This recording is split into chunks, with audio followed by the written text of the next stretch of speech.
É com muita alegria de sempre, né? De estarmos juntos. E hoje nós estaremos fazendo o nosso evangelho e gostaria de que todos nesse instante respirassem bem profundamente,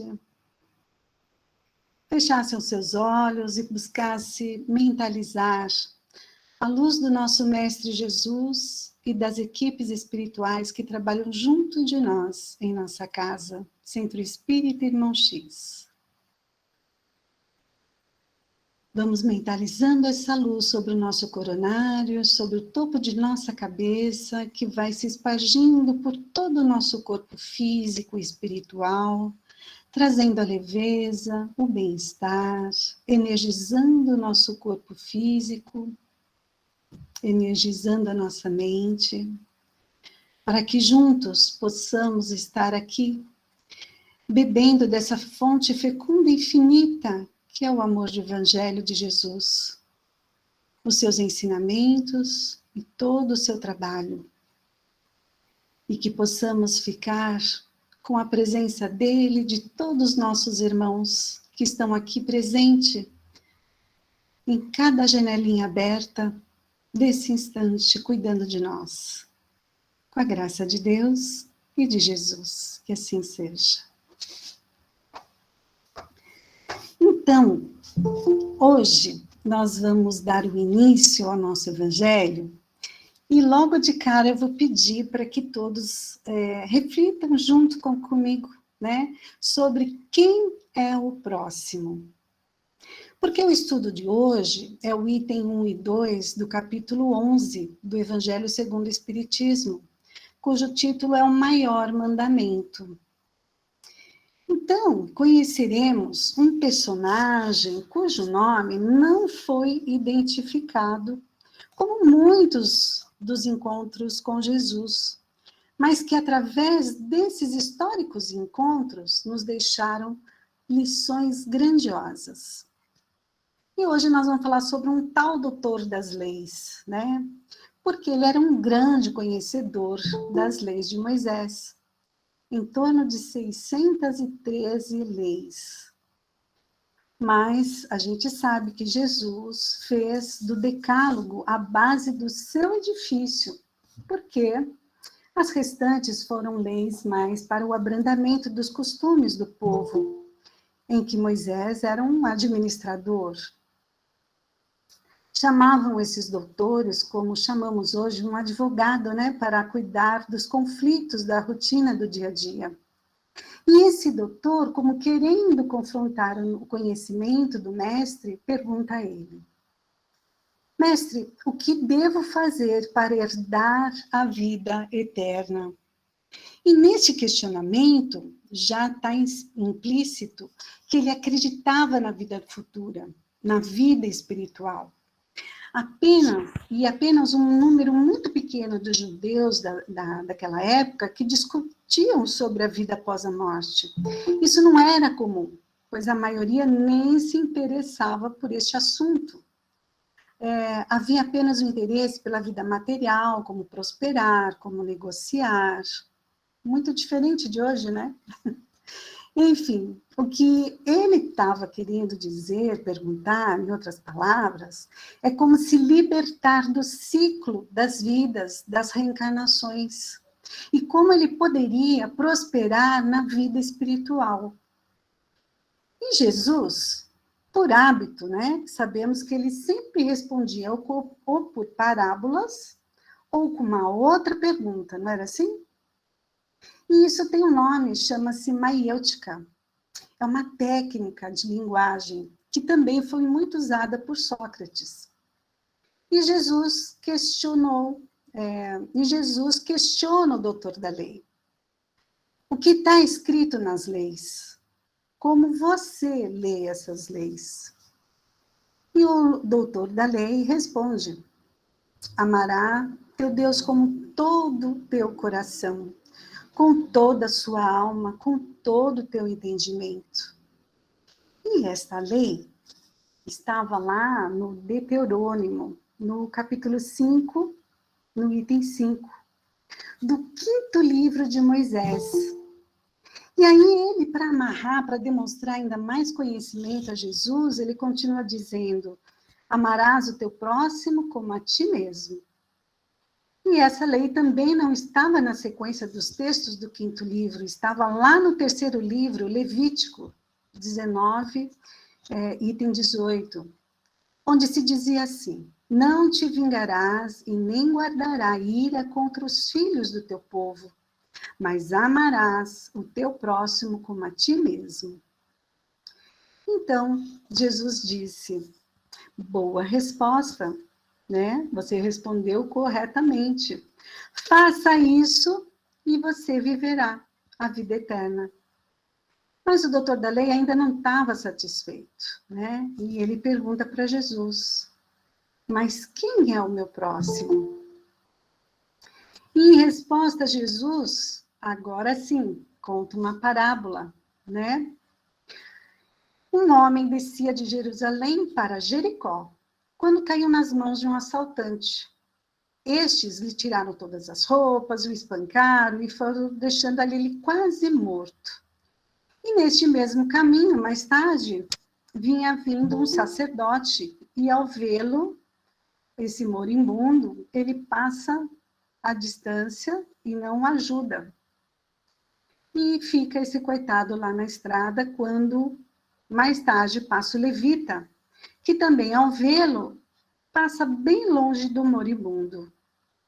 Mas um samaritano, que também é de viagem nessa mesma estrada, chega ao pé dele e, o vendo, moveu-se de uma íntima compaixão e aproximou-se, cuidou das suas feridas, passou azeite e vinho, coisa rara, porque é muito caro. Aquela época já era caro, né? Hoje também. E colocou-o sobre o cavalo e levou-o à estalagem e cuidou dele a noite toda. No dia seguinte, antes de partir, pagou o hospedeiro e lhe disse: cuide bem dele e tudo que você gastar eu pagarei quando voltar de viagem. E Jesus, olhando novamente para o doutor da lei, pergunta: qual destes três te parece o próximo daquele que caiu nas mãos dos ladrões? E o doutor da lei responde: o que usou de misericórdia. Veja bem, ele responde o que usou de misericórdia. Ele não responde que foi o samaritano. E eu vou dizer já por quê. E Jesus disse: ok, vai e faça a mesma forma, né? E terá a vida eterna. Então, vamos fazer uma breve análise dessa parábola. Jesus, na verdade, estava provocando a consciência de todos que estavam ali presentes quando, ao introduzir a figura de um samaritano, que pertencia a um povo, né, considerado pelos judeus indigno da misericórdia divina. Eles eram rejeitados. Então, diante da pergunta de quem é o meu próximo, Jesus narra a ação que foi nula de um sacerdote e de um levita, diante de um homem semi-morto. Naquela época, acreditava-se que, ao tocar um cadáver, a pessoa, o homem, se tornava impuro para os ritos litúrgicos da época. Mas, no mínimo, não seria estranho pensar que tanto o sacerdote e o levita, que estavam voltando, saindo de Jerusalém para ir para Jericó, portanto, já deveriam ter feito os ritos litúrgicos no templo de Jerusalém. E poderiam ter agido, sim, em favor daquele homem semi-morto e não morto. Mas a ação do socorro foi realizada pelo samaritano. E essa ação foi descrita simbolicamente no Evangelho de Lucas, 10, versículo 25, até o 37, falando dessa forma. A fim de revelar a perfeição desse gesto, e para isso Lucas descreve 7 movimentos ou atitudes do samaritano. Primeiro, moveu-se de compaixão. Segundo, aproximou-se dele. Terceiro, cuidou de suas chagas. Quarto, derramou o óleo e o vinho. Quinto, colocou em seu próprio cavalo. Sexto, conduziu até a hospedaria. E sétimo, por último, dispensou-lhe os cuidados pela noite toda. Lucas, sabendo bem do que 7 é o símbolo da perfeição, isto é, de toda a totalidade da perfeição, e até por isso que Jesus dizia para os seus discípulos que o perdão deveria ser 70 vezes 7. Não é? Então, consciente dessa arquitetura literária, Lucas está dizendo que o samaritano se encontra em fileiras dos que agem com compaixão. Sentir em mim o que o outro padece. Este é o sentimento de amar a Deus, de amar o próximo, de amar a ti mesmo. O próximo não é aquele necessitado de atenção. Isto é, não é o passivo. Para Jesus, e por observação de Lucas também, o próximo é o sujeito da ação. Aquele que é capaz de mudar o próprio rumo e ir de encontro do outro por compaixão e misericórdia. E Kardec nos traz no Evangelho segundo o Espiritismo, no capítulo 15, fora da caridade não há salvação. É um título, é um texto para nos trazer como um elemento para a prática de libertação de nós mesmos.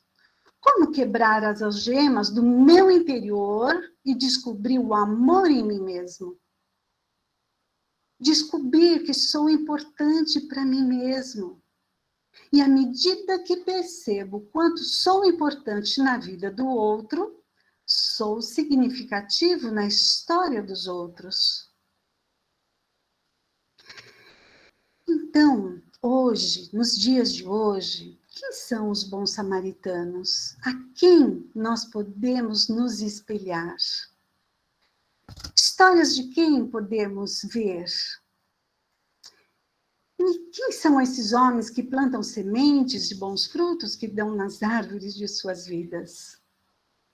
Eu vou dar aqui um exemplo. Organização não governamental, Médicos Sem Fronteiras. Conhecem essa turminha? Oh, turminha maravilhosa, né, gente? Deixa o conforto de seus lares, de suas clínicas, de hospitais, de seus países de origem, para viajar em milhares de quilômetros de distância sem o menor conforto, sem a menor condição clínica, atendendo e vivendo em barracas de acampamentos. Outros atendem até em escombros derrubados por bombardeios. Correm risco iminente de morrer em ataques de bombardeios. Tudo isso por quê? Com o objetivo de salvar vidas. Aí alguém pode estar pensando assim, mas, né, formado em medicina, tiveram oportunidade boa, de boa faculdade, fizeram o juramento de salvar a vida. Tá bom, então vamos buscar um mais próximo de nós, um exemplo mais próximo de nós. Os capacetes brancos, já ouviram falar? Esse grupo dos capacetes brancos nasceu em 2013, formado por homens comuns, como padeiro, pintor de parede, motorista, estudante, enfim, de toda sorte. Em torno de 3.000 socorristas que ficaram mundialmente conhecidos por uma coragem incrível. Por quê? Resgatam, aliás, crianças, principalmente crianças embaixo dos escombros das guerras da Síria, onde costumam ser os primeiros a chegar nos locais que acabaram de ser bombardeados, para começar a cavar, muitas vezes com as mãos, em busca de sobreviventes. Uma coragem excepcional, uma compaixão, um compromisso humanitário. Correm riscos? Também correm risco. Risco de vida, sim. Então, devemos lembrar que a caridade é a expressão do amor maior, que devemos deixar que ela nos guie, que ela guie os nossos atos. Assim teremos a exata medida de como ajudar o próximo dentro das nossas possibilidades. Kardec também nos diz, na revista de 1860, que a vida, presta bem atenção, gente, olha o que ele diz. A vida é uma sequência de oportunidades e chamamentos, e que na maioria das vezes não damos ouvidos. Precisamos enxergar a nossa vida espiritual estando encarnados, buscar o resgate de nossos relacionamentos, o exercício do perdão ao outro. E para terminar, como dizia o nosso amigo Quesada, não sei se alguém conheceu ou lembra-se dele, é um palestrante que veio muitas vezes em nossa casa também fazer palestras, oratórias bem bacana, bem humorado, né? Mas que já voltou à pátria espiritual. Ele dizia o seguinte, que as pessoas com as quais temos dificuldades de nos relacionarmos, situações de dificuldade e aflição, são apenas o nosso, gente, personal spirit. Olha que nome legal. Porque eles nos ajudam a treinar, a exercitar as virtudes da paciência, da tolerância, a desenvolver aquele músculo danado de bom para a melhoria de nossa vida física e espiritual, que é o músculo do amor. Então, gente, eu vou convidar vocês. Vamos entrar para essa academia? Vamos exercitar esse músculo do amor?